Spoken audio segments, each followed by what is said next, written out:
There's something no one really prepares you for when you decide to grow, to lead, or to build something that matters. It's not the resistance, not the long hours, not even the fear. It's the loneliness.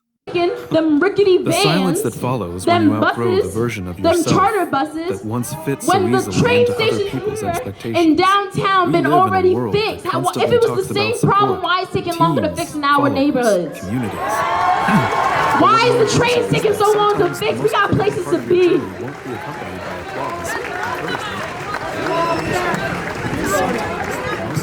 You want to know what I gotta say? Jersey City is so Not because diverse. people don't care, but So because why they do weren't meant we to carry treat this part black with you. people the way And we maybe that's do? not a tragedy. Oh, we need a Maybe it's a medic. test. Right Or here. better yet, a transformation. Because there's something sacred about discovering what you are truly capable of when no one is watching. This is about that moment when you stop waiting to be chosen and choose yourself. There's a kind of solitude that doesn't feel noble. It feels brutal. It's the kind of alone that makes you question not just your direction, but your very worth. You look around and wonder, why am I the only one carrying this? Why does this vision, this burden, this responsibility, why does it feel like it's mine alone to bear? And you know what? Maybe it is. Not because you're being punished. Not because something's wrong with you. But because there's something being built in you that can't be built with a crowd around you. When we think of success or fulfillment, we often picture teams, cheers, people clapping us forward. But we forget that almost every meaningful transformation in history, in nature and in ourselves, began in isolation. A seed doesn't sprout on a stage. It breaks open in the dirt. The most vital parts of human development happen in the womb. Silent, unseen yet sacred. And the most powerful shifts in your life, they're often born in the lonely places. We are conditioned to associate being alone with being abandoned. But those two things aren't the same. Being alone is a circumstance. Feeling abandoned is an interpretation. And most of the time, when you're called to step into something meaningful, something bold, something different, you're going to have to do it alone at first. It's not a punishment, it's preparation. When there's no one around to validate you, you're forced to validate yourself, to validate yourself. When there's no hand to hold, you realize your own are stronger than you thought. And when no one claps for you, you learn how to move forward anyway. That's not weakness, that's power. See, when you walk through the beginning of a journey alone, you don't just build endurance, you build clarity. Clarity about who you are, what you stand for, what you're willing to risk. You begin to strip away the layers of external approval that once dictated your next move. You stop living for the nods and start living for the why. Start living for the why. And let me be honest with you. If you wait for the noise, you might miss the calling. Because sometimes the calling is the quiet. It's the feeling deep in your gut when something tells you to move forward and no one else understands why. It's the whisper that says, even when others say, wait. It's the nudge that keeps you up at night, not out of fear, but because something in you refuses to let it go. The silence you're experiencing right now, it's not empty. It's intentional. It's where character is forged. It's where courage is shaped.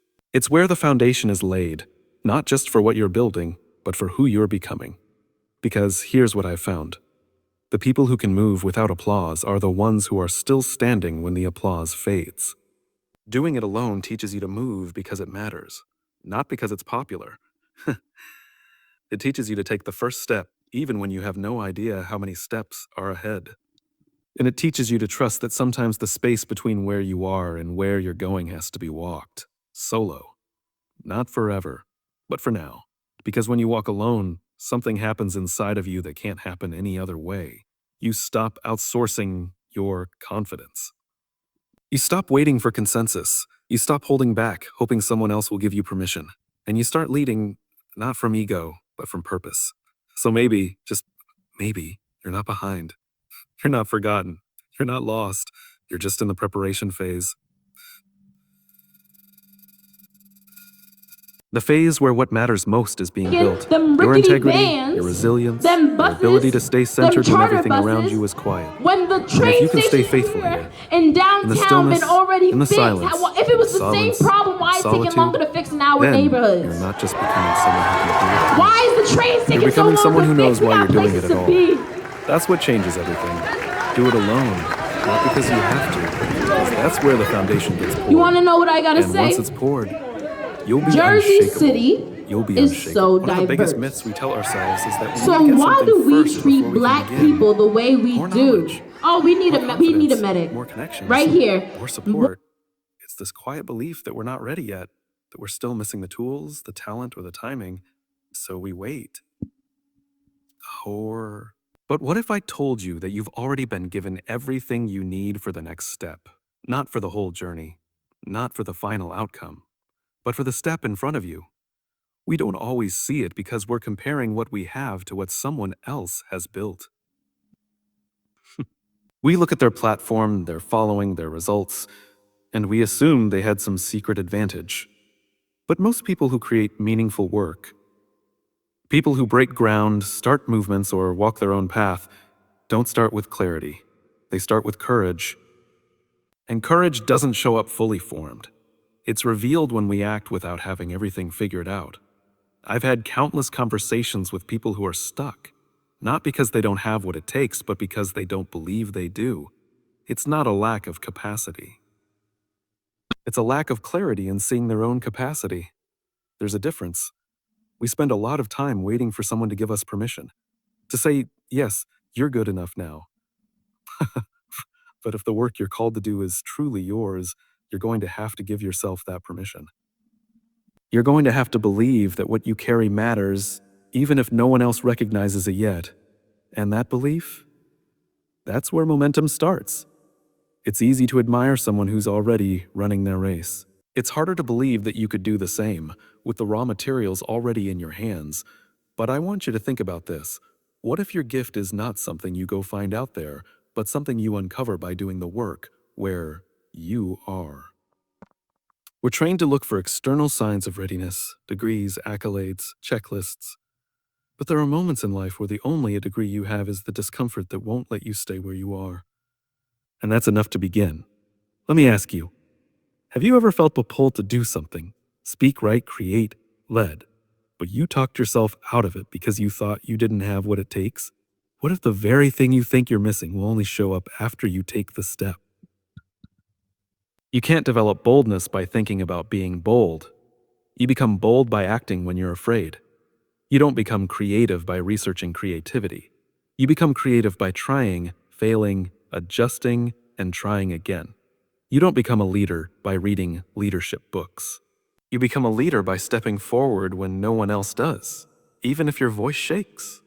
That's the paradox. Everything you think you're missing is waiting for you on the other side of movement. So many of us are searching for external confirmation of an internal truth. But deep down, you already know what matters to you. You already know the direction your heart leans toward. The challenge isn't knowing, it's trusting. Trusting that your instincts matter. Trusting that your voice is worth hearing. Trusting that the invisible preparation you've been doing, the battles you fought in private, the resilience you've built in silence, it's not been wasted. You don't need to wait for perfect alignment. You don't need every piece of the puzzle.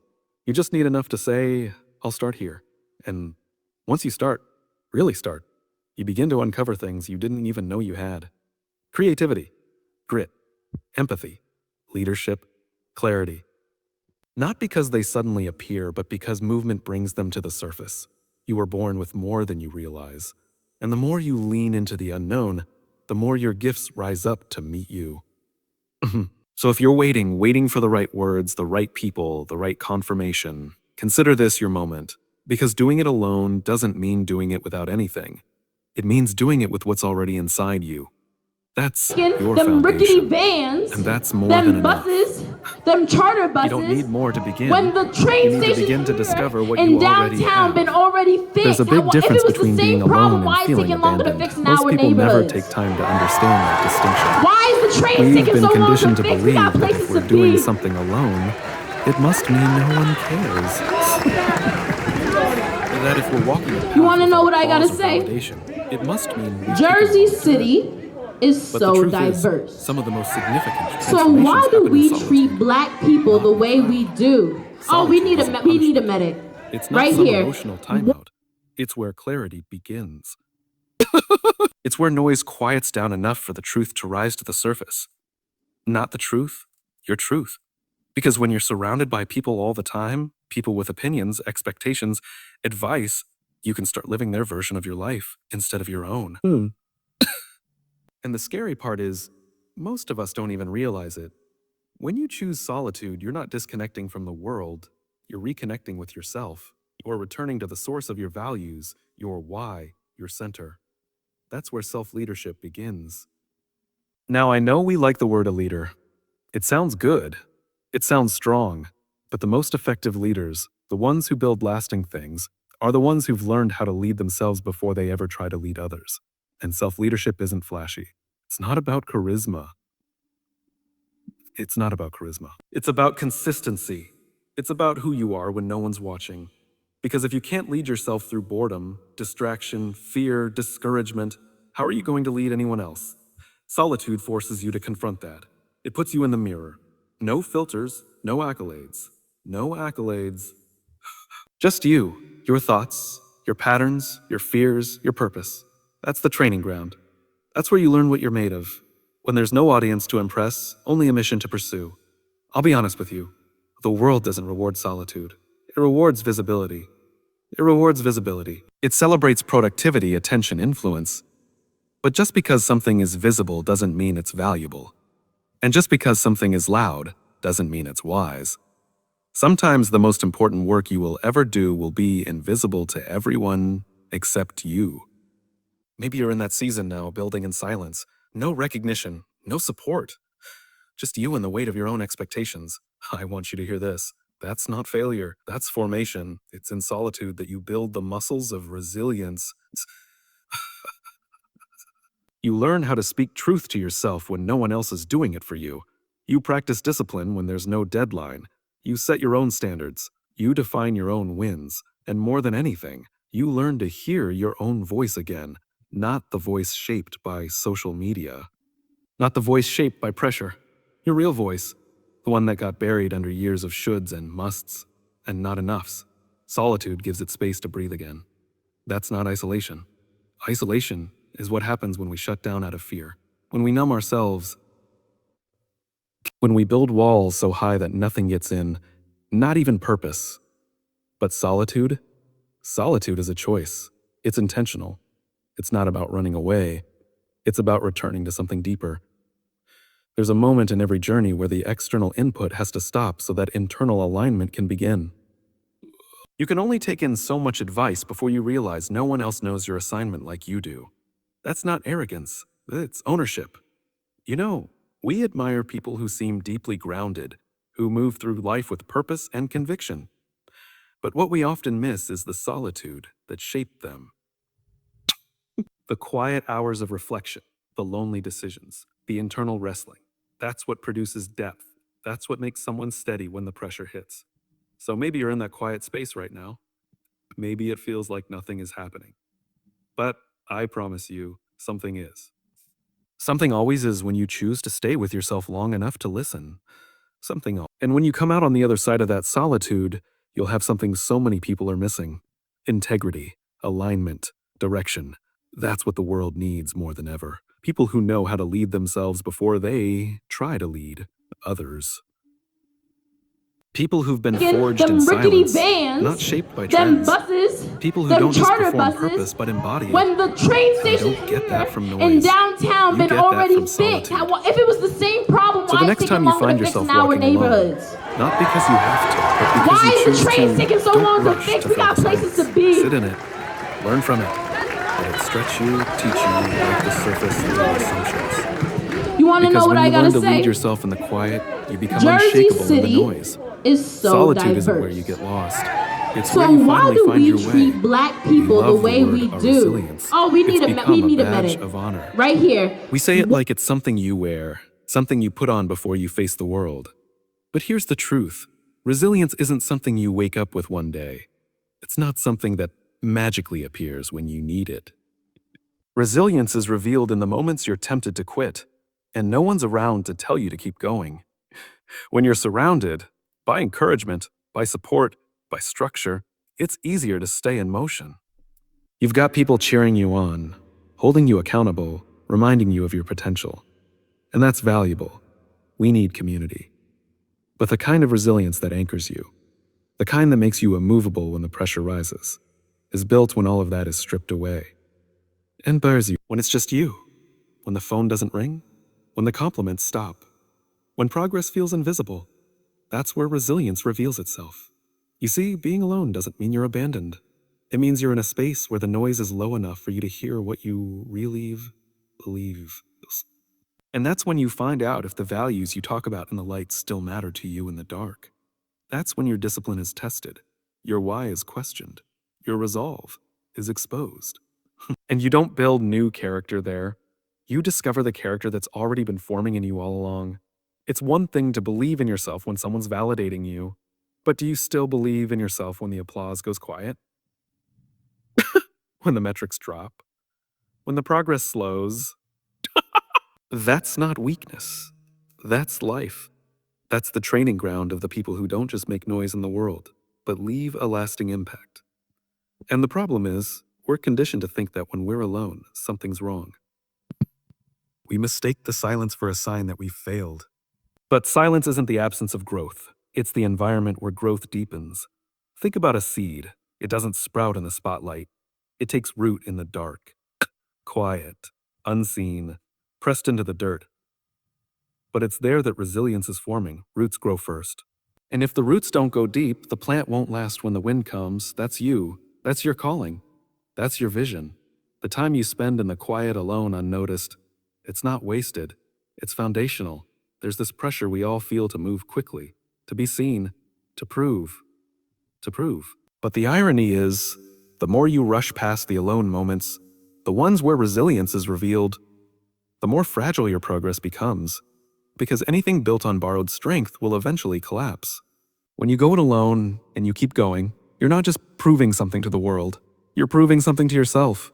You're reminding yourself that the strength you need doesn't always come from outside. It's in you, waiting to be uncovered. And here's something we don't talk about enough. There's a kind of confidence that only comes from doing hard things in quiet places. It's not arrogance.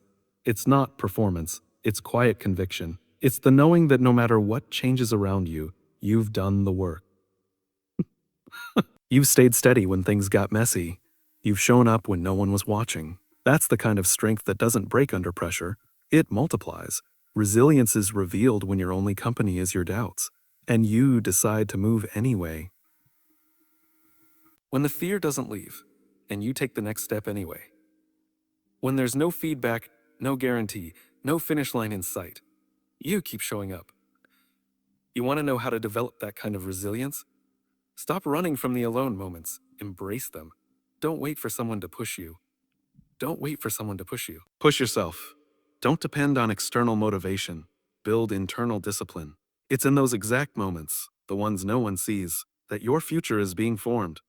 And later, when you find yourself in the room, on the stage, them rickety with vans, people will them call you buses, lucky, them talented, charter buses, gifted. when the train stations They here won't know the in quiet nights you downtown pushed been through, already the fixed. battles you If it fought was with the no same one shared, problem, why is it the taking longer to fix in conversations you our had with your own neighborhoods? doubt. But you're not. Why is the train taking so long to That's fix? what We got makes places to be. That's what gives you leadership. Not that you've never struggled, but that you learned how to endure when You no want to one know was what I gotta watching. say? That's not just resilience. Jersey That's authority City born in the shadows. is so and that's the diverse. kind of strength the world is waiting for. So why do we Not loud. treat black Not people loud the at way first, we do? but deep, Oh, we need a real, medic. earned. Right here. Because real resilience doesn't announce itself. It reveals itself when you have every reason to give up and keep going anyway.